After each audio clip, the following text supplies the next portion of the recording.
Jadi menurut Bapak, siapakah gerangan orang yang memindahkan dari Jepang ke Cina itu dan kemudian mengiyakan dari 0,1% menjadi 2% yang kemudian membuat biayanya membengkak dan risikonya ada sama kita sekarang?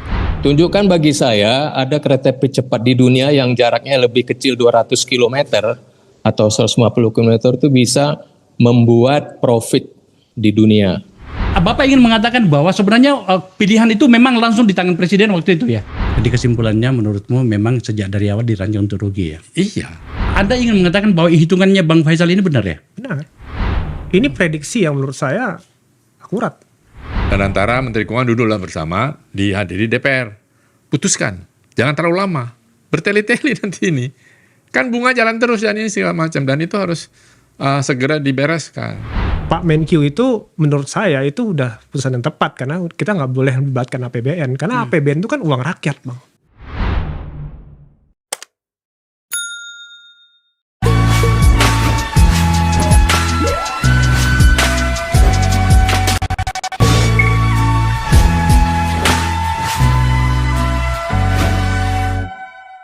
Saya agak lupa ya, mungkin 2 atau 3 kali kami mengangkat isu yang akan kami bahas ini menyangkut dengan kereta cepat Jakarta-Bandung WUS. Kali ini kami angkat karena dipicu oleh satu hal. Mungkin karena begitu banyak masalah di Republik ini, maka kemudian kami pun di sini nggak awas. Hingga kemudian datanglah Menteri Keuangan kita yang mengaku koboi ini mengungkapkan sesuatu hal. Dia mengatakan bahwa itu kan WOS sudah dikelola oleh Danantara. Danantara sudah ngambil 80 triliun lebih dividen dari BUMN. Seharusnya mereka manage dari situ. Danantara dan dividen BUMN adalah satu hal. Tapi dalam konteks ini adalah dia meminta agar kemudian Danantara yang membayar seluruh kewajiban KCIC WUS yang nilainya enggak kecil. Bunga saja itu sekitar 2 triliun setiap tahun. Padahal pada saat yang bersamaan nilai bisnis dari layanan transportasi yang sebenarnya modern ini itu tidak sampai segitu. Maka kemudian kami kembali lagi ke masa lalu di mana kami pernah membahas isu ini. Termasuk bagaimana ketika kami mengundang almarhum Bang Faisal Basri. Al-Fatihah untuk beliau.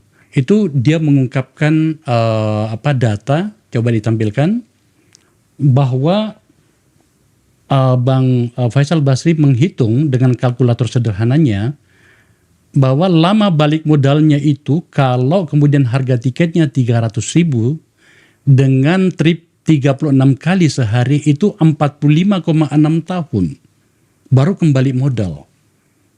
Kalau harganya 400.000 cuma 33 tahun. Kalau 350.000 harga tiketnya itu 62 tahun dengan mempertimbangkan keterisian kursi dan harga tiket berikut dengan tripnya. Menjadi tidak sederhana. Katakanlah misalnya janganlah 45 tahun, 33 tahun saja itu sudah terlalu lama, itu bukan lagi investasi. Maka kemudian kami memutuskan kita bahas ini. Nah untuk itu saya mengundang sahabat saya yang juga beberapa kali kita membahas ini, Agus Pambagio. Gus, thank you ya. Sip. Ini yang kesekian kalinya kita bahas ya. Untuk kereta 3. Untuk kereta 3 ya. Oke. Yang kedua, apapun namanya kan kita harus melibatkan pemerintah di dalamnya. Dalam hal ini dari DPR. Kami belum mengajak orang dari Kementerian Keuangan karena kami akan mengurai kembali seluruh masalah ini. Nah untuk itu saya mengundang, ini junior saya sebenarnya ini, anaknya abang saya ini, Fernando Hadityo Ganinduto. Adinda, terima kasih ya. Sama-sama, Bang. Kamu sekarang di Komisi 6 ya? Komisi 6. Oh, Komisi 6, oke. Komisi 6 dengan Komisi 11 itu apa perbedaannya, Adinda? Komisi 11 keuangan. Kalau Komisi 6 kan BUMN, BUMN saja ya? perdagangan dan koperasi. Oke. Dan yang paling menarik adalah di ujung sana dari Bandung bergabung Bapak Harun Al-Rashid, pakar transportasi ITB. Selamat siang Pak Harun. Selamat siang. Harun, Assalamualaikum warahmatullahi wabarakatuh. Salam, wabarakatuh. Kami libatkan Pak Harun karena beliau dalam catatan yang kami miliki adalah yang membuat hitungan pada saat proyek ini setelah berada di tangan investor China. Oke, saya ke Agus Pambage dulu, bro. Saya tidak ingin kita bicara pada seperti narasi yang pernah kita mainkan di masa lalu. Betul. Karena sekarang narasinya adalah saya ingin mengajak Anda untuk terlibat, Agus ya, sahabat saya. Kita nggak bisa memperlakukan bangsa ini seperti ini. Ya, betul. Anda sudah diberikan kewenangan untuk memerintah, untuk mengambil kebijakan, tapi tidak ada, bukan cek kosong yang kita berikan kepada Anda. Contoh misalnya, Anda jadi presiden, monggo silakan apapun, tapi bukan cek kosong di situ. Ada pertanggungjawaban di situ. Betul. Nah, tema kita kali ini adalah kita akan mengurai lagi kasus ini dari bawah, tetapi harus ada orang yang bertanggung jawab. Tidak adil bagi anak-anak bangsa ini, anak-anak kita, cucu-cucu kita menanggung yang luar biasa seperti ini hanya gara-gara waktu itu nggak ada yang berani berteriak. Mungkin juga barangkali waktu itu saya di DPR. Nanti kita tanya DPR-nya. Nah, maka jelaskan kepada kita dulu secara singkat, sebenarnya siapa orang yang paling bertanggung jawab ketika ini menjadi belok, tanda petik. Ya, tentu orang nomor 1 Republik ini kan Siapa? Pak Jokowi waktu itu kan presiden 2014-2015. Tentu karena ini perhubungan, operatornya Menteri Perhubungan. Oke. Nah, tapi di sini Menteri Perhubungan menolak karena apa yang disampaikan oleh presiden ditolak. Dalam hal ini kita sebut Soal nama. konsesi, iya Jonan waktu Jonan, itu kan, iya. soal konsesi, kemudian soal macam-macam lah, dan belum perlunya kereta ini di Jawa, kemudian bikin kereta ini ya di luar Jawa, karena kan waktu itu Nawacita kan kalau nggak salah. Nah, jadi karena Jonan menolak dan dia tidak datang juga di groundbreaking, Pak Presiden minta bantuan Bu Rini, itu disampaikan ke saya ketika saya dipanggil. Jadi Bu Rini di sini yang menyampaikan kepada Anda siapa? Presiden. Oh, oke. Waktu Bahwa saya di istana. Dari Jonan kepada Rini Ya, Sumarno. karena Jonan tidak bersedia, saya minta Bu Menteri BUMN untuk meneruskan. Jadi Bu Menteri BUMN yang berhubungan dengan Cina, dengan mana-mana gitu. Itu urusannya. Jadi memang hal itu disampaikan oleh Presiden. Dan kenapa saya bilang Presiden bertanggung jawab? Karena dia yang merubah dari Jepang ke Cina. Sampai di situ dulu. Supaya kita tidak kemana-mana ya. Ya. Karena itu sudah banyak sekali dibicarakan di ruang publik. Betul. Awalnya adalah Jepang. Ya. Singkat saja. Dengan JICA, Gus, loan JICA. Dengan loan JICA. Awalnya dengan bunga 0,1 untuk nilai investasi berapa besar? Waktu itu saya agak lupa, adalah nanti pasti instansinya. Tapi ini saya pikir udah nggak dibahas lagi. Tapi masalahnya adalah loan itu kan sudah bilateral, jadi kan sudah ada, ini G2G, jadi kan government yang bayar. Tapi kan diambil, kemudian diserahkan ke Kepala Bappenas waktu itu untuk diberikan kepada Bu Rini, untuk diberikan kepada Cina. Itu proposalnya kan, yang dibawa itu proposal bulat dari Jepang. Saya mau bertanya, ini soal etika juga sih. Nggak bagus kalau kemudian nantinya anak saya atau anakmu Gus datang ke Jepang ditanya, kamu dari Indonesia yang pemerintahmu waktu itu memindahkan proyek yang kami garap kepada pemerintah Cina. Betul. Perlu kita bahas soal itu loh. Ini soal etika loh. Iya, betul. Pada saat itu kenapa dipindahkan? Ya karena urusannya lama lah. Ini saya mengutip saja ya Pak Jokowi, kan lama, udah lebih mudah. Dan ini tidak melibatkan uang negara. Ini B2B gitu. Tapi saya lalu bilang ya Pak, kan mahal ini Pak. Enggak apa-apa, bisa. Ya sudah. Oh, artinya Anda ingin pada saat bicara dengan Pak Jokowi, Anda bicara di mana? Anda Di sebagai istana. apa waktu itu? Di istana dipanggil saya. Oh, sebagai pengamat. Iya, dipanggil kan. Pengamat kan saya orang bebas. Oh, hebat ya. Dipanggil ke istana. Dipanggil ke sana dengan disertai beberapa teman. Oke. Dan juga Watim Pres. Ya kan? Ya sudah. Artinya Presiden ternyata sadar, Presiden waktu itu. Ya. Presiden Jokowi waktu itu sadar bahwa yang dari Jepang, yang harusnya garap Jepang itu hanya 0,2% ya, atau 0,1 bunganya Iya. dari total investasi. Iya. Dan kemudian memindahkan ke pemerintah Cina itu, dia sadar betul bahwa bunganya lebih mahal. Harusnya iya. Nanti silakan tanya pada Prof. Harun. Oke. Jadi artinya pada waktu itu yang di dokumen yang saya lihat malam itu adalah 0,1. Kan itu yang dibawa ke Cina, lalu kan direvisi. Termasuk misalnya stasiunnya, kemudian tadi berapa biaya-biayanya, asumsi-asumsinya dirubah. Keluarlah 2% itu. Oke, sedikit agak teknis. Di dalam hitungan JICA Jepang itu, loan Jepang itu, bahwa stasiunnya itu adalah di Manggarai, Ya, Manggarai terus bukan di Halim. bukan. Kemudian ada stasiun di Walini, Ada stasiun di Walini, Di Walini, karena kan PTPN 8 bagian punya dari tanah. konsorsium, Ya. gitu ya. Kemudian Bandung, Ya, tengah Bandungnya kota. tengah kota waktu itu belum final juga apakah di Walini yang sekarang. Jadi itu diputuskan lalu dirubah, tidak di tengah kota Jakarta tetapi ke Halim di tanahnya Angkatan Udara itu yang juga bermasalah sebetulnya. Bro, karena tadi kan saya mau bawa ujungnya bahwa harus ada orang yang bertanggung jawab ini. Ya. Adalah pada saat Anda berbicara dengan Presiden Jokowi waktu itu,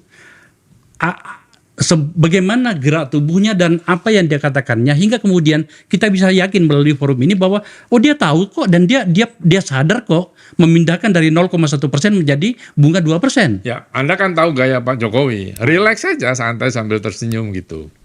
Ya kan saya sudah sampaikan argumentasi, beliau bilang bisa kok, jangan khawatir. Kita kan perlu teknologi tinggi, gitu-gitulah. Coba ini lihat apa? ya. Ini beberapa data kita nih. Maju mundur APBN dalam pembiayaan kereta api. Iya. Presiden Jokowi tahun 2015 panjang 143 km, target operasi 2021. Ya, itu Tapi mundur. ya pada bagian ini saja sebenarnya ada orang yang dipertanyakan, orang ini kenapa tiba-tiba menjadi APBN padahal kan Pak Jokowi menjanjikan bahwa ini adalah investasi. Kan setelah di Cina, sebelumnya kan ini karena G2G kan praktis ya, kan masuk ke negara. Ke negara, oke. Karena G2G loh ini dengan yang dari JICA. Jepang ya? Iya. Oke. Karena itu kan di package tidak hanya kereta cepat, ada pelabuhan, ada macam-macam proyek biasa lah. Dan Jepang sudah mengeluarkan untuk TA, Technical Assistance yang orang bilang grand. Sudah, makanya bikin proposal itu juga kan kita tidak dikenakan biaya gitu kan. Lalu kan dibantu oleh UI dan UGM waktu itu. Oh, artinya begini. Mungkin Pak Jokowi memindahkan kepada China karena waktu dengan loan JICA itu government to government. Iyalah pasti. Tapi satu hal yang dia bilang kalau dengan Jepang itu sulit. Memang iya. Dengan Jepang itu kalau loan itu sulit di depan, tapi di belakang kalau sudah berjalan mudah. Seperti contohnya MRT. Nah kalau dengan Cina, menurut saya itu sulit mudah di depan, sulitnya di belakang kan terbukti. Terbukti. Iya, sekarang terbukti kan sulit. Karena waktu perjalanan kan juga sulit. Nah sekarang ini saya mau ke Pak Harun, tapi ke Adinda dulu. DPR. Sekarang ini kewajiban pemerintah berapa, Bapak anggota DPR? Saya nggak tahu, cuman yang pasti kan bunganya yang harus dibayarkan ya 2 triliun itu. 2 triliun, ya. Sedangkan kita pendapatan dari KCIC aja hanya 1,5 gitu. Memang itu udah pasti kan kurang gitu. Udah pasti itu akan nggak bisa kita bayar. Apa kesimpulan dari ini, Adinda? Kesimpulannya bahwa memang bunga ini terlalu besar dan target dari sales kita yang tadi dari tabelnya dari Pak Faisal Basri itu tidak mencukupi. Coba tampilkan Pak Faisal Basri tadi. Kita hanya 50%. Anda ingin mengatakan bahwa hitungannya Bang Faisal ini benar ya? Benar. Kurang lebih begini. Ini prediksi yang menurut saya akurat. Gitu. Bahwa kemudian keterisian kursi itu kan kita nggak tahu, Bang. Iya, betul. Itu. Nah, fakta hari ini keterisian kursi itu hanya 50%. Gitu. Oke. Tahan di situ dulu. Saya ke Pak Harun. Pak Harun. Siang, gimana Bang Akbar? Pengen tahu saya Pak Harun. Saya dengar data yang kami dapatkan informasinya bahwa di tangan Anda lah perubahan struktur pembiayaannya dari 0,1 menjadi 2% bunga itu ya. Dan rencana. Wah, itu salah total itu. Oke, seperti apa? Salah Pak? total. Siapa yang bilang gitu? Iya, coba dijelasin aja Pak. Seperti apa? Saya berikan ruangnya untuk membantah. Mau saya klarifikasi. Ya. Nggak usah membantah dulu, boleh nggak? Silakan. Bang Akbar. Ya. Gini ya, tidak ada kereta api cepat di dunia dengan jarak 40 kilo. Itu making profit. Ya. Tunjukkan tunjukkan bagi saya ada kereta api cepat di dunia yang jaraknya lebih kecil 200 km atau 150 km itu bisa membuat profit di dunia. Nggak ada Pak Akbar ya. Apalagi kita bicara angkutan umum di kota. Semua itu memang public service gitu. Nah ini saya mau meluruskan tentang 0,01% ya, sama yang 2%. Ini apa yang saya dapatkan. Ya. Yang pasti Bang Akbar ya, ketika Jepang itu dikalahkan dalam tanda petik ya, Ya. Pak Sofyan Jalil sebagai Menteri Bappenas ya, kalau nggak salah. Siapa? Itu besok paginya ke Tokyo Bang.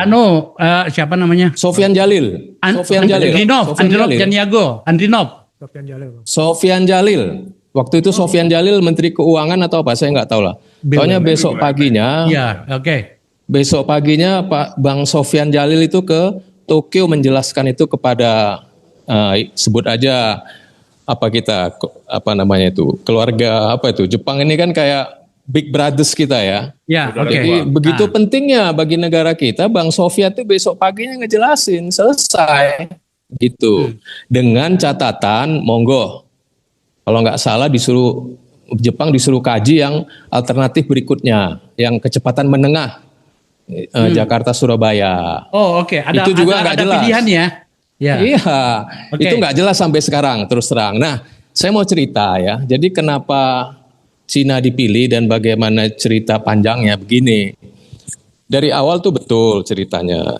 Saya juga menemani teman-teman Jepang beberapa kali, bahkan laporannya saya dapat. Itu mereka mengkaji, bisa nggak ya ditayangin itu. Saya udah kasih. Jadi keterlibatan kami, sebutlah konsultan dalam hal ini yang diajak Jepang maupun diajak Cina, itu membantu mereka menyiapkan forecast, demand forecast daripada traffic Jakarta Bandung, kira-kira gitulah. Ini anunya nih, ini apa namanya forecastnya? Oke.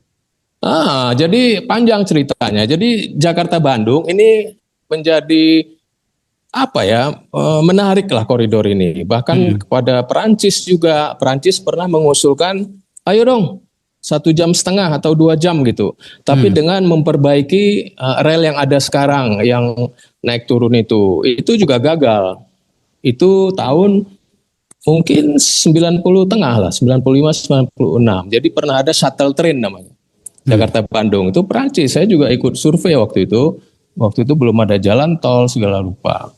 Nah kemudian Jepang tentunya. Jepang nggak usah dibilang lah ya. Dia segala rupa memang tertarik lah karena kita pasarnya gede ya di Indonesia. Pasar rel di kota maupun di antar kota. Mereka kaji. Mungkin kalau udah ditayang silakan lah itu ditayang. Jadi banyak forecast. Jadi forecast Jepang itu seperti itu. Bisa nggak ya ditayang? Jadi memang mereka memprediksi ini bagaimana kita mau mulai kereta api cepat di Pulau Jawa. Karena Pulau Jawa ini diperkirakan memang bakal makin padat ya. Jadi semua perkeretaapian cepat di dunia ini bukan bicara 10 tahun, 20 tahun. Kita bicara 100 tahun ke depan. Dengan alasan utamanya adalah mengurangi biaya energi sama mengurangi emisi. Karena dia lebih hemat ketimbang pesawat. Jadi data yang ada di negara-negara yang udah punya kereta api cepat di dunia itu bisa nyedot beban udara itu separuh Pak. Jadi di Jepang itu ada datanya, ya itu bisa menyedot angkutan udara separuhnya pindah ke angkutan kereta api cepat, termasuk juga di Perancis. Jadi dia 1/7, secara energi dia 1/7.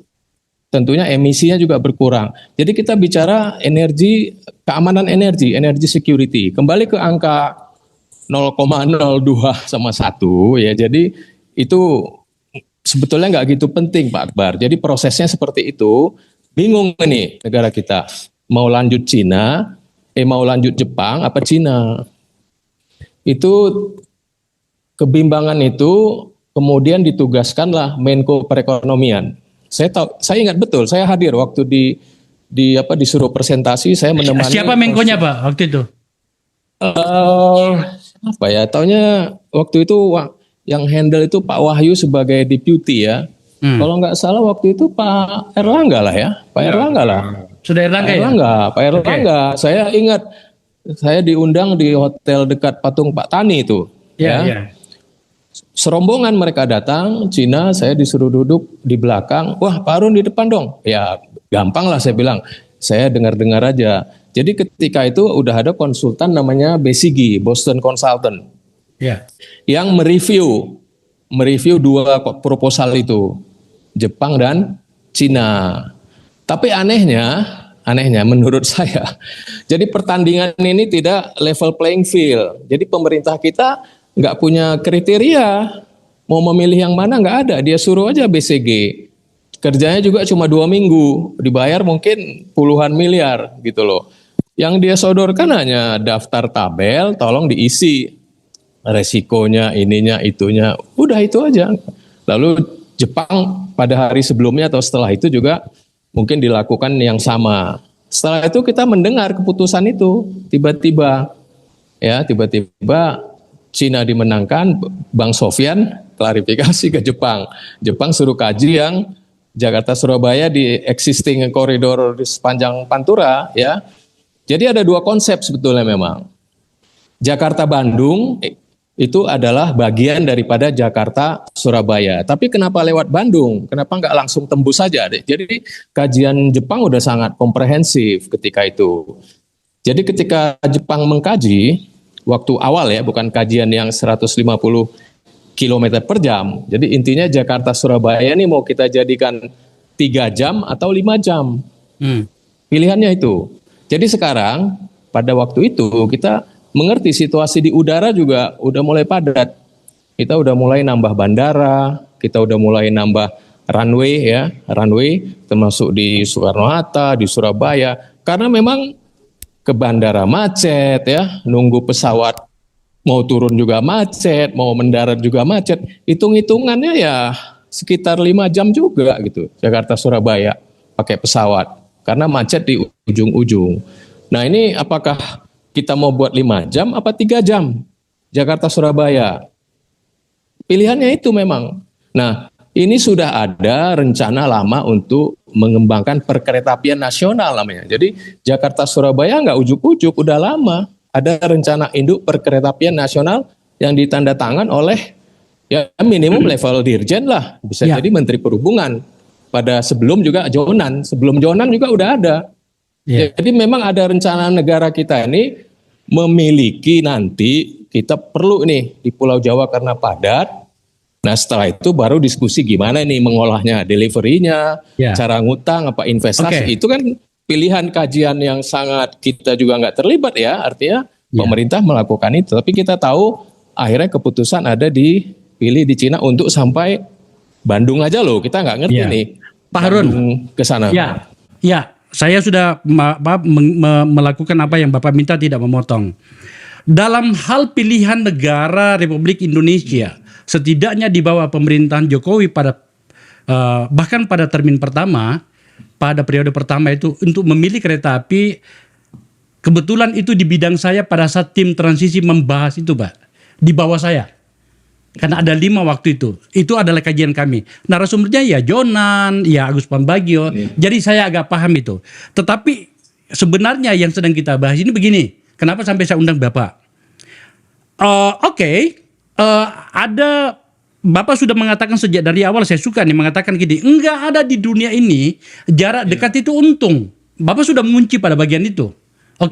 Kita mungkin secara logika ekonominya mungkin iya. Tapi Pak Harun, realitasnya hari ini negara dalam hal ini keuangan negara kita tidaklah cukup mampu untuk membayar seluruh kewajiban itu. Dan pada tingkat elit, Menteri Keuangan mengeluarkan pernyataan yang menarik nih. Gue nggak mau bayar nih.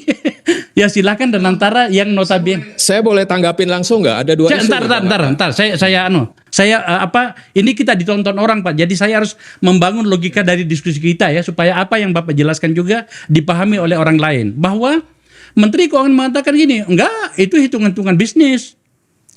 Jangan kemudian saya diminta untuk membayar itu dan meminta Danantara untuk membayarnya. Danantara tentu saja dalam hal ini karena dia adalah pengganti tanda petik dari Kementerian BUMN. Kita pahamlah itu. Intinya sebenarnya Pak Harun adalah ternyata di kacamata beberapa orang kesalahan tanda petik memilih model ini, maka kemudian ada yang menjadi korban, tanda petik lagi. Korbannya adalah kita sebagai bangsa yang menanggung utang begitu panjang dan harus membayar bunga dan segala macam. Nah, pada bagian itu ada yang mengatakan gini, ini gara-gara bunga dari 0,1% menjadi 2% dan nama Bapak ditemukan di situ, makanya saya undang. Monggo silakan, bagaimana pandangannya soal itu, Pak? Enggak, saya udah bilang, itu salah kalau dikatakan saya yang men-set up 0,02 sampai 1. Saya udah cerita tadi, Pak, ya. Jadi siapa Jadi yang merancangnya, Pak? Enggak, Pak, begitu Cina ya dimenangkan oleh negara, ya katakan gitulah ya, udah terpilih, udah diklarifikasi, ya mereka membuatlah satu, katakan ya, kesepakatan ini bagaimana, berapa tahun, berapa, siapa punya modal berapa. Kalau pada saat itu mungkin belum fix, sehingga keluarlah konsesinya 45 tahun kan gitu. Kalau yang di Jepang dengan Cina itu bedanya, kalau Jepang itu nggak mau invest dia hanya ngasih pinjam, dia nggak mau naruh duit. Bedanya kalau Cina mau naruh duit, 40% dia ikut. Jadi kalau kita punya 100, 25 modal, dari 25 modal itu dia urunan. Artinya Pak Harun mengatakan bahwa bukan saya yang mengubah dari 0,1 menjadi 2%. Pak, apalah saya ini, Pak. Kita bicara 100 triliun, kita bicara 100 triliun kurang lebih lah ya, mau dia sebelum dan sesudah. Saya tadi pagi dari awal-awal saya bilang kami membantu menyiapkan demand forecast trafficnya. Kami kaji karena nanti dia buat angka sembarangan, kan perlu orang independen. Makanya saya tayang itu, kalau mau ditayang saya bisa cerita panjang lebar. Kenapa dipilih Bandung, kenapa harus lewat Bandung, Jepang juga melakukan. Jadi ada latar belakangnya, Pak. Dan kenyataannya memang ternyata bermasalah ya. Apanya yang bermasalah, Pak? Yang saya sampaikan tadi bahwa kemudian kita harus menanggung utang demikian. Iya, makanya saya minta waktu tadi. Ini saya kesempatan mau klarifikasi, Pak ya. Menurut saya yang saya mengikuti begini, Pak. Iya. Kita mensubsidi angkutan umum di Jabodetabek semuanya, Pak. Sekarang udah 10 triliun lebih kurang. Mulai dari busway, mulai dari MRT, mulai dari LRT, mulai dari ini, dari itu mungkin udah mencapai 10 triliun sekarang, Pak. Tapi melayani sekitar mungkin sekarang bisa jadi 2 juta, Pak, sehari. Ini kita mau subsidi dalam tanda petik, saya nggak bilang subsidi sebetulnya. Sebetulnya kan nggak boleh disubsidi ini, karena dia B2B. Jadi memilih B2B inilah yang ngawur. Kalau menurut saya ya, tapi bisa kita bahas. Dia melayani sekarang kalau itu 2 juta 10 triliun, betul ya? 10 triliun, ini baru dia mungkin 20, Pak, 20.000. Ya. Nah, jadi kita bahas sebetulnya kereta api cepat nih sasarannya untuk kelompok siapa? Ya kan? Tentulah ini menengah ke atas kan gitu. Kalau yang Jabodetabek itu adalah rata-rata lah, termasuk juga menengah ke atas, sekarang banyak pakai. Jadi sebetulnya kita mau bahas apa? Siapa yang mau menanggung? Nah sekarang kebetulan muncul tiba-tiba Danantara, ya. Jadi Danantara ini kan kita ngerti, belum lengkap ya aturannya, undang-undangnya, walaupun BUMN sekarang menjadi badan pengaturan BUMN. Segera keluarnya. Iya, jadi kan gini logika saya, Pak ya. Selama ini kan banyak jendela, akhirnya disatukan jadi Danantara. Mereka nyetor 80 triliun kata teman kita itu ya, Purbaya. Pakailah uang itu. Ini sebetulnya kan hanya kantong kiri kantong kanan, Pak ya. Jadi kalau kita mau fokus tentang kereta api cepat yang notabene masih tahap awal ini, Pak. Karena ini baru mimpi 1/5 mimpi nih masih, Pak. Kita mimpinya sampai Surabaya. Banyak lagi tantangan. Kita bisa bahas tuh bagaimana caranya. Tapi intinya Pak, jadi pembangunan jalan kereta api ini dengan pembangunan jalan tol itu sangat berbeda. Siapa yang membayar lahannya, Pak? Lahan. Jadi angka daripada kereta api cepat ini termasuk perusahaan membayar lahan. Kalau jalan tol itu dibayar oleh negara. Ya, kalau jalan kereta api ini tidak ditanggung oleh negara, itu angkanya mungkin 15 triliun, Pak. Iya, Pak. Jadi kan Pak sebetulnya kalau dibayar aja 15 triliun, nanti misalnya gini, udah Danantara ini aja bayar aja tuh tanahnya dikembaliin. Nah kita tapi belum punya aturan untuk tanah itu, Pak. Jadi belum level playing field antara rel dan jalan tol. Pak Harun, saya merasa sudah cukup adil untuk memberikan waktu banyak kepada Bapak. Tapi sebenarnya begini, soal bagaimana negara bersikap terhadap masa depan bangsa ini, kita terimalah itu.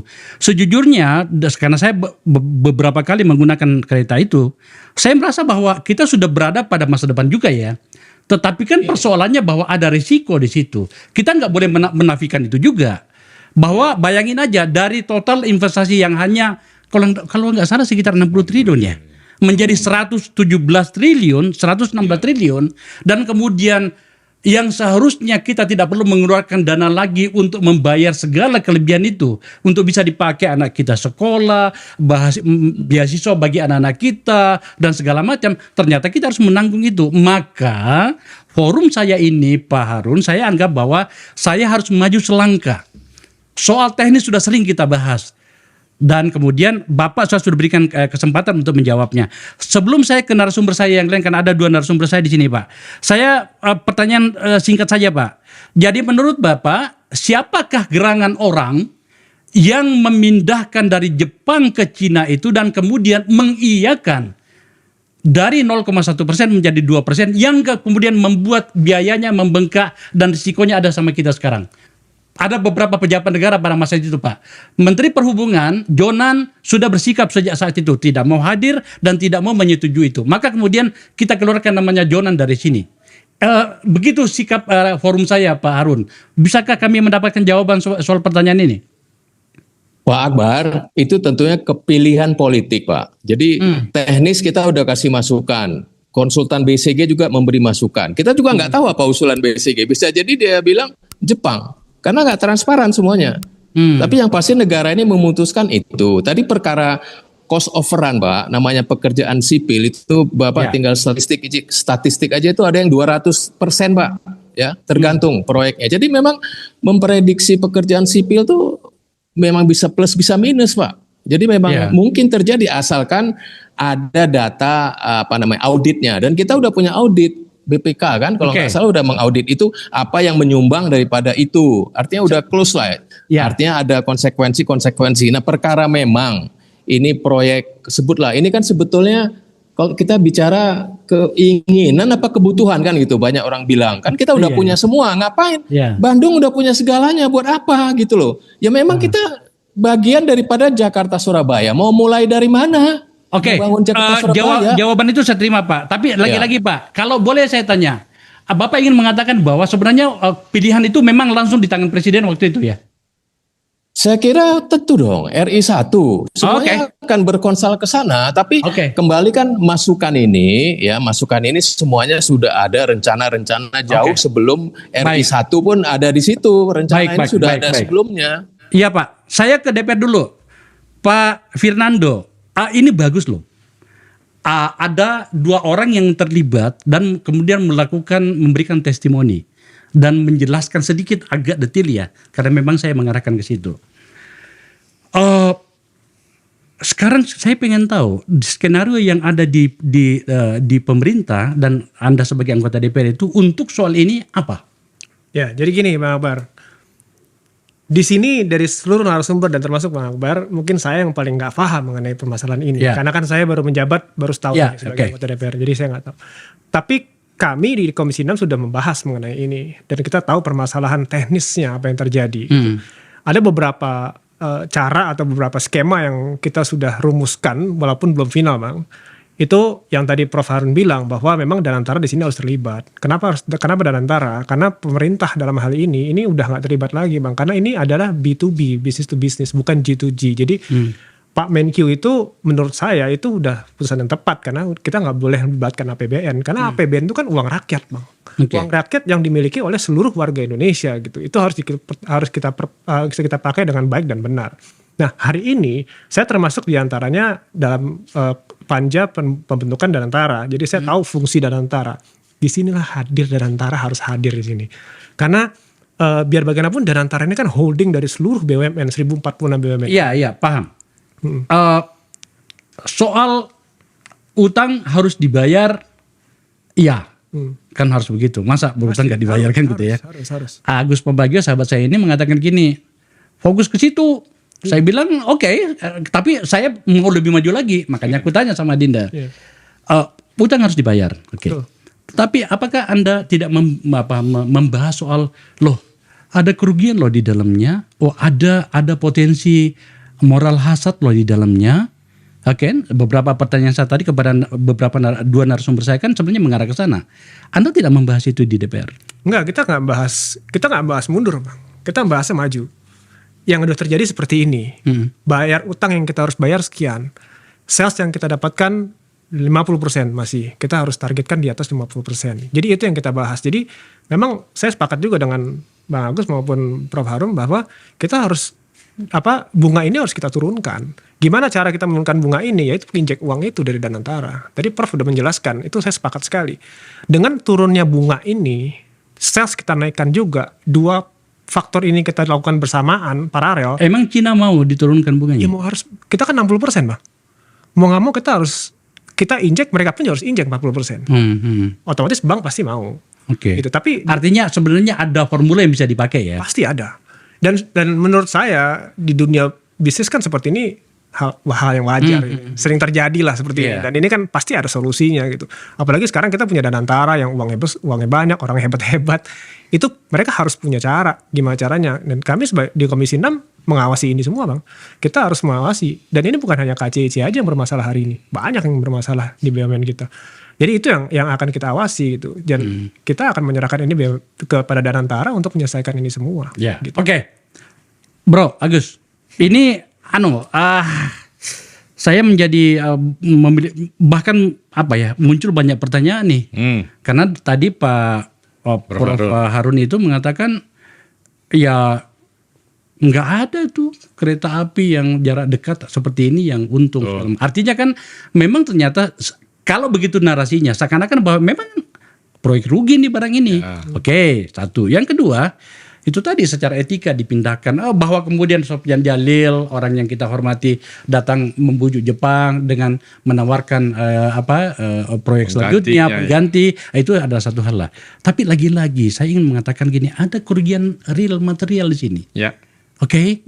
Anda sepakat dengan itu kan? Iya. Nanti di ujungnya kita akan minta pada aparat penegak hukum nih, kejaksaan dengan KPK. Betul. Jangan sampai kemudian yang kejar-kejar, yang kecil-kecil, tapi ada yang nyata-nyata nih. Betul. Nah, catatan Anda apa yang ini, Gus? Ya begini, semua sudah tahu, tadi Prof Harun sudah sampaikan, bahwa kereta api tidak hanya kereta cepat, kereta api itu pasti rugi. Di Jepang pun hanya beberapa yang untung.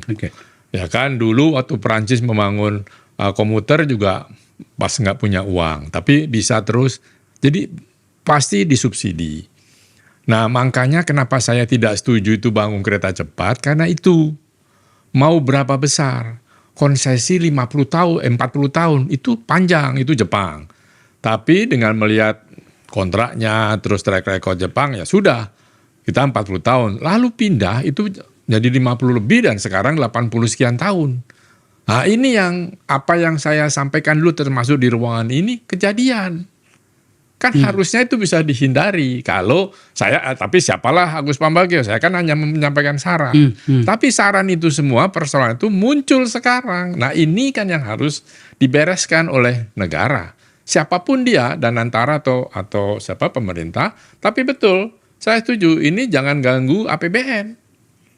Serahkan saja bagaimana caranya negosiasi. Tadi memang betul, di bisnis gampang, dinegosiasi saja dengan Cina. Lu bayar dong, tambahin ini, mau nggak? Itu terserah Cina. Sama ketika membahas cost overrun. Dapatnya 3,4, maunya 2. Nggak mau kasih Cina 3,4, take it or leave it. Nah gitu kan. Saya bosan berbahasa basi, Gus. Saya bawa forum ini seperti forum saya ketika saya masih di Komisi 3 DPRD. Perpindahan dari Jepang ke China dan kemudian melonjak pembiayaannya. Anda tidak membaca bahwa di situ kemungkinan ada potensi moral hazard? Ya, pasti ada. Moral hazard itu pertama, yaitu tadi, ini hak cipta orang. Dipindahkan begitu saja. Apa? Kan harus ada. Itu kan yang membuat marah Jepang. Dia sudah membuat studinya loh, rinci loh. Terus tiba-tiba dipindahkan. Dan kebetulan saya ada di situ. Diminta untuk membantu gimana caranya supaya tidak dipindahkan. Ya nggak bisa, besok pagi mau diserahkan, dia baru ketemu saya malam itu. Nah jadi maksud saya, ini memang ya harus kita, dari awal saya sudah bilang, saya dan mungkin yang lainnya lah, jangan dulu, kita pikirkan dulu. Dan kereta cepat kita belum butuh. Jakarta Bandung santai lah bisa 2,5 jam gitu. Cukup. Tapi ya mau keren ya oke, mau pertama di ASEAN itu oke. Tapi kalau lalu membebani kita, waduh berat itu. Saya belum kebayang nih gimana caranya membereskan itu. Artinya tim negosiasi Danantara atau siapapun, ini harus benar-benar canggih nih. Mumpung saya bertanya pada bagian ini kepadamu, Gus. Di mana letak kira-kira potensi pembengkakan itu?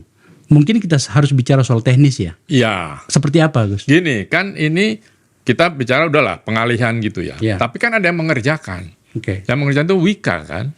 Yang dia lead waktu itu sebelum KAI. Nah di Wika itu kan muncul subkontraktor membangun itu. Sampai membangun pernah 3 tiangnya miring harus dibongkar. Itu 50 M biaya. 1 tiang berapa M? 50 M. Oke. Karena miring, menurut Cina nggak bisa, ini nanti kereta bisa terlempar. Nah, hal-hal itu belum soal beli tanah, soal apa, kita kan nggak tahu. Itu yang menurut saya perlu diselidiki, meskipun BPKP menyatakan sudah WTP misalnya. Tetapi WTP gimana kenyataannya jadi membengkak seperti lah ini? iya makanya, mungkin saya lupa juga hasil review BPKP kan setiap tahun.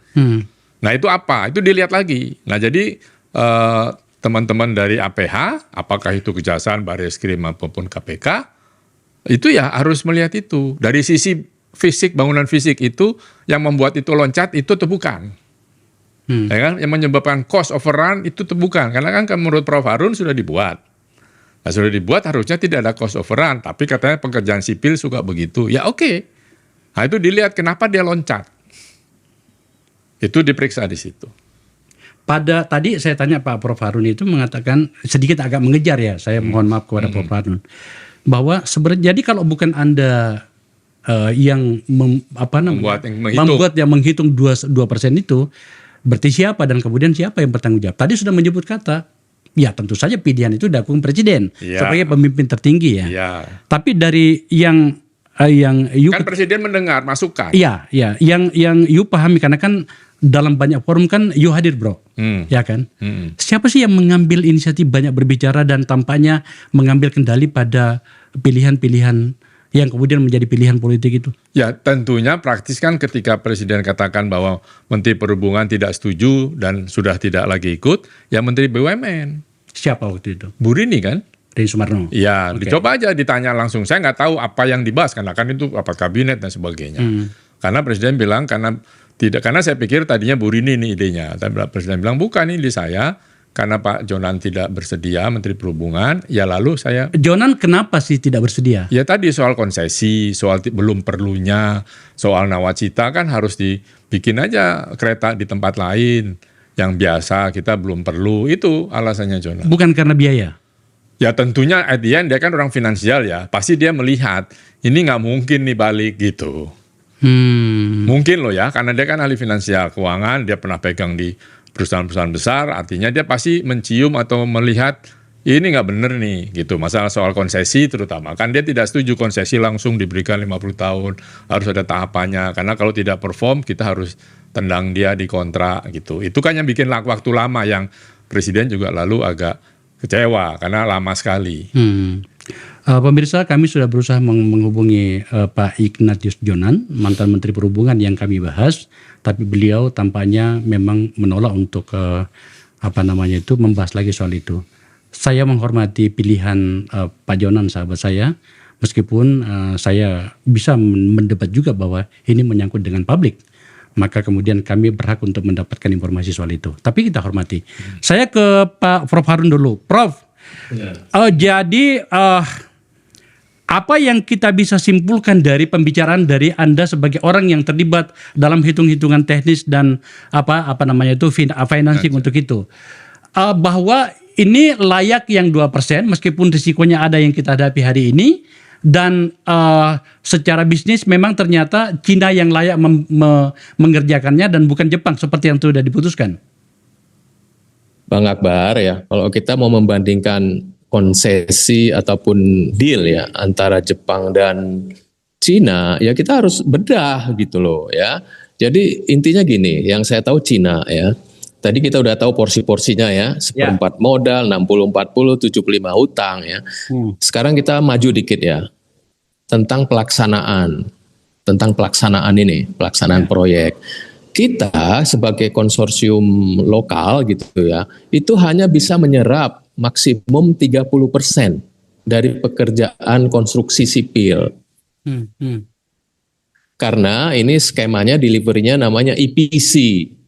Kontraktor kita belum canggih-canggih amat untuk ngelakonin ini ya. Jadi deal-deal sesuatu yang kita sebut mimpi kita mau percepat seperti kereta api cepat ini ada 4 faktor. Kalau punya duit, kalau punya teknologi, kalau punya SDM. Kita nggak punya semua nih, 3 ini ya. Kita hanya punya apa? Kita hanya punya pasar. Pasarnya itu kita. Apa yang ingin Anda katakan dengan ini, Prof? Iya, negosiasinya ini kurang canggih kita. Walaupun kita punya pasar, sebetulnya kita goal settingnya mau apa? Cina dulu membangun kereta api cepat maunya apa? Toh dia dari nol juga kok.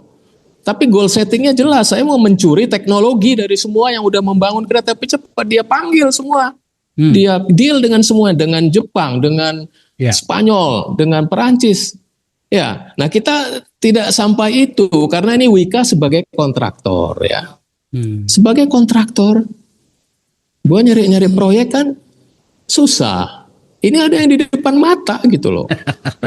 Jadi untung-untung dikit juga kurang-kurang dikit. Sikat aja bleh kan gitu. Nah, kemudian di dalam konsorsium kita juga aturan konsorsium SPV namanya, Special Purpose Vehicle di negara kita ini belum ada clarity-nya. Seandainya pun Anda udah membentuk SPV yang bergabung beberapa konsorsium, lalu di dalam itu ada mau milih kontraktor, ada mau milih konsultan, itu bukan serta-merta walaupun Anda kontraktor, Anda jadi kontraktor, enggak. Tanding dulu. Itu belum ada.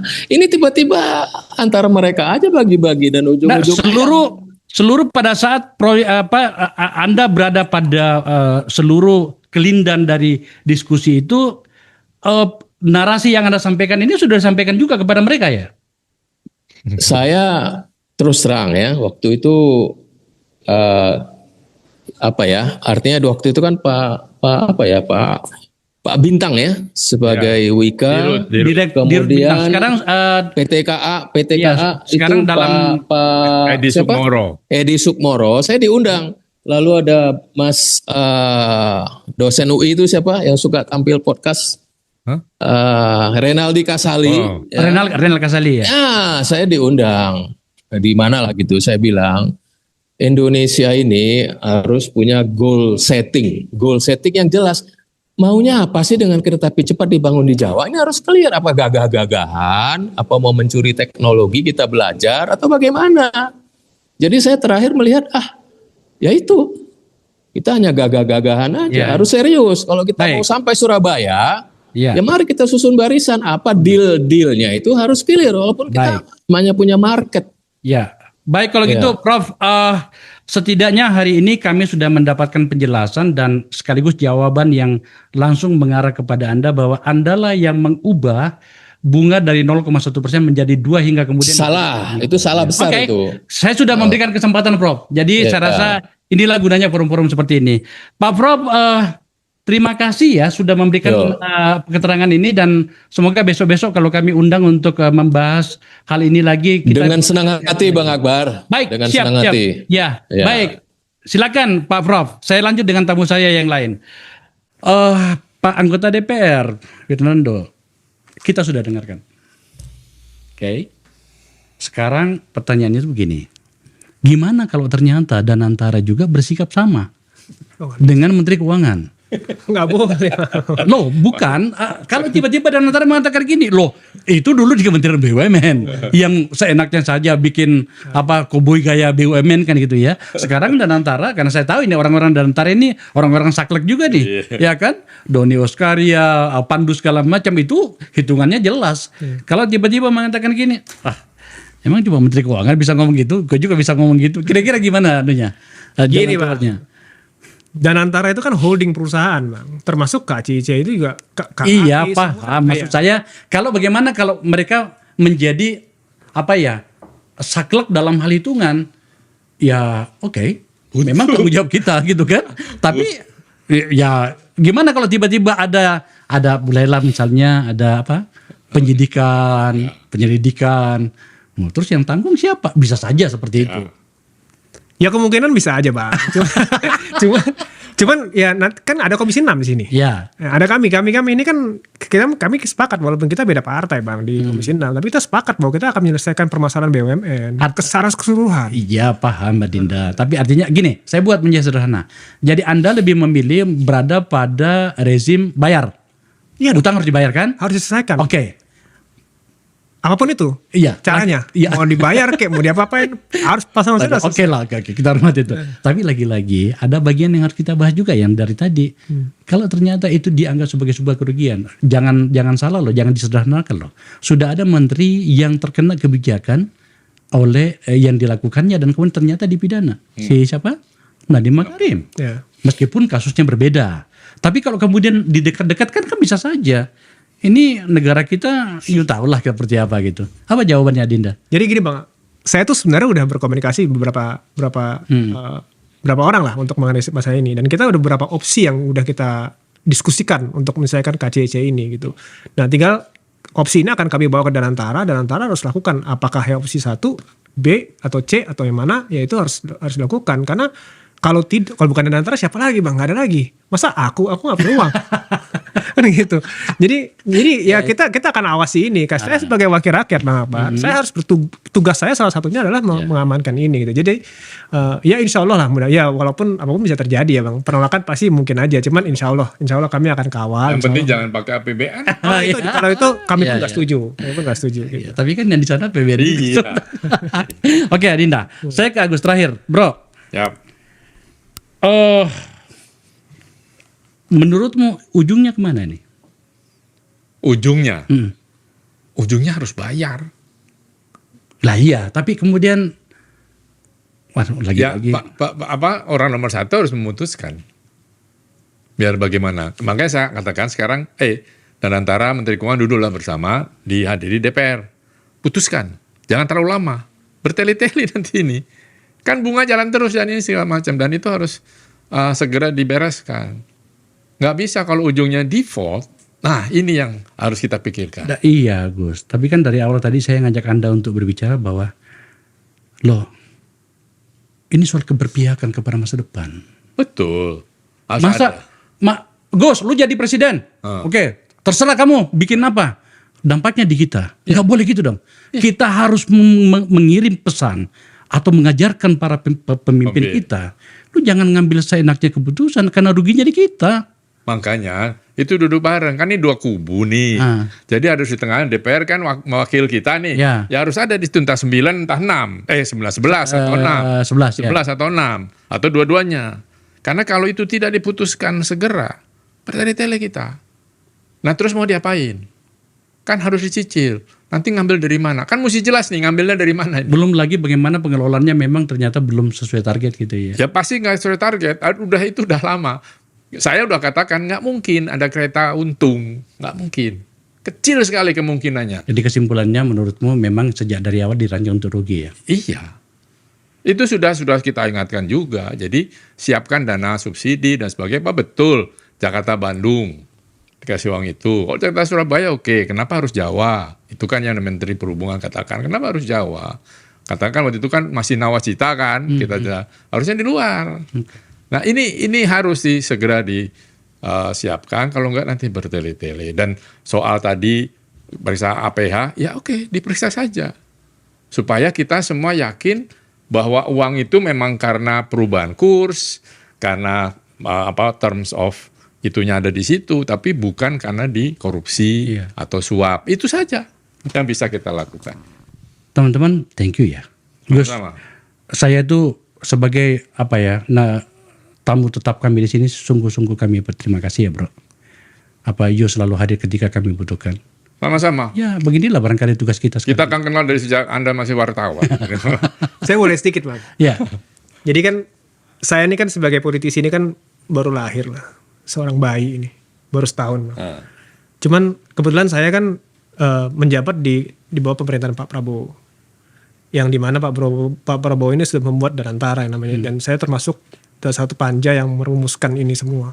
Dan menurut saya Danantara ini bagus sekali Bang. Dan Prabowo akan peduli sekali dengan BUMN kita. Jadi insya Allah mudah-mudahan yang tadi ini nggak akan terjadi lah Bang. Insya Allah kami akan kawal terus gitu. Saya berikan kesempatan menyampaikan pidato kampanye ini. Begitulah seharusnya sebagai senior ya. Enggak, ini dari hati nih Bang. Malu bisa. Mati kita. Pesan yang ingin saya kirim dengan mengangkat isu ini dan memilih topik dengan lebih spesifik tadi itu adalah itu tadi. Mari berhenti berbahasa basi. Kalau Anda menginginkan jabatan, maka kejarlah itu. Tapi itu koma. Ada yang harus dipertanggungjawabkan. Karena Anda menyebut diri sebagai pejabat negara. Dan negara itu miliknya adalah rakyat, bukan Anda saja. Anda yang saya maksud, siapapun Anda. Forum saya bawa satu level ke situ. Maka kemudian saya bahas ini. Sangat menyakitkan sebuah kasus kecil, meskipun tetap kasus, itu menjadi besar sekali penanganan hukumnya, sementara ada yang merugikan negara triliunan. Ini saya nggak ngerti ya, negara kita ini kenapa itu korupsi kok sampai 300 triliun gitu loh. Kalau 3 miliar mungkin iya, tapi kok 300 triliun itu berlebihan. Nah itu kita harus mulai membiasakan ini. Dan Menteri Keuangan menjadi pemantik. Makanya saya tulis di X saya, coba tampilkan X saya. Sulit untuk tidak memberi respek pada Menkyu Purbayayudi dengan pilihan kata dan kebijakannya yang tanpa gincu, basa-basi atau gimmick politik di antara para menteri yang kinerja omong kosong. Bahkan kebingungan mau bikin apa tapi ingin mendapat poin besar di depan presiden. Menteri jenis ini selalu berharap pada survei kepuasan lembaga riset yang paham cara berpikir responden. Tantangan bagi Yudi Purbaya memang harus membuktikan segala janji jangka pendek. Jika berhasil maka dia akan semakin disukai. Kita juga paham di mana tempatnya jika dia ternyata salah hitung angka. Kesimpulan awalnya Purbaya menawarkan harapan. Awal yang bagus. Itulah gunanya forum-forum seperti ini. Dan sebelum saya tutup, seperti pada episode yang lalu, kami menghadirkan sebuah kebiasaan baru. Kami mengumumkan bahwa beberapa teman mengirim buku dan kami spill di sini. Ini bukunya Pak Eros Jarot, Apa Kata Sahabat, tentang beliau. Saya nggak ngerti ada di toko buku mana, tetapi beliau telah menulis buku dan ini adalah model program kami yang baru di ujung dari episode. Kalau Anda punya buku dan menurut Anda layak dan sudah diterbitkan, kirim ke sini, kami akan spill. Agar kemudian literasi bangsa ini menjadi semakin berkembang. Itu adalah bagian dari kerja-kerja kami membangun percakapan antara anak bangsa. Terima kasih telah menyaksikan percakapan ini.